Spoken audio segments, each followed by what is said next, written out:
of the Republic of Albania, and I invite him to address. Ladies and gentlemen, unfortunately, this year, our hopes and beliefs have been bitterly shattered, and our assurances were broken by an unprovoked, unjustified, and premeditated war of one country against another in the European continent, the brutal aggression of Russia against its neighbor, Ukraine. Russia's war of choice is against Ukraine and its people, but not only. It is also a brutal assault against international law, a flagrant violation of the UN Charter, and a very direct threat to the European security architecture. It is an open battle between an aging, cynical tyranny and a young, growing democracy. While we all, in our ways and with our respective means, try individually and collectively to project ourselves into the future, one country, led by an illusion of grandeur from bygone times, has decided to drag the world backwards, go against everything we have built over decades. This is unacceptable.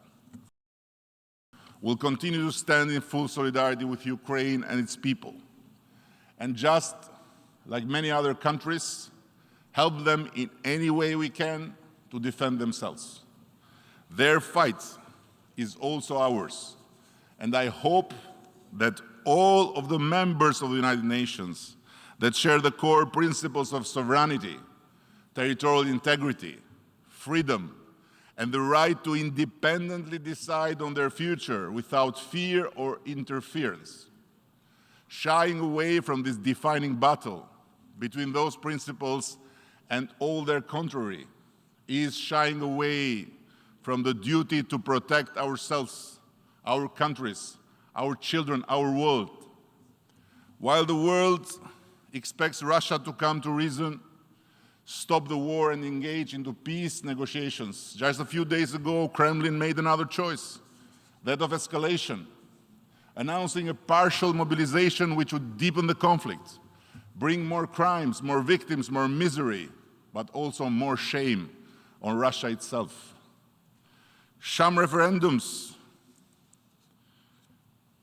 are being conducted in some parts of the occupied Ukrainian territory with the threat of a gun.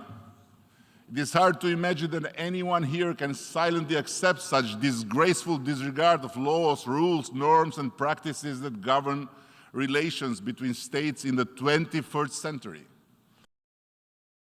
These actions run against international law and not only do not reflect the free will of the Ukrainian people, but offer a miserable show of the detachment from everything that brings us together under the roof of the United Nations. We condemn such actions engineered in Moscow, and we will not recognize any such unlawfulness.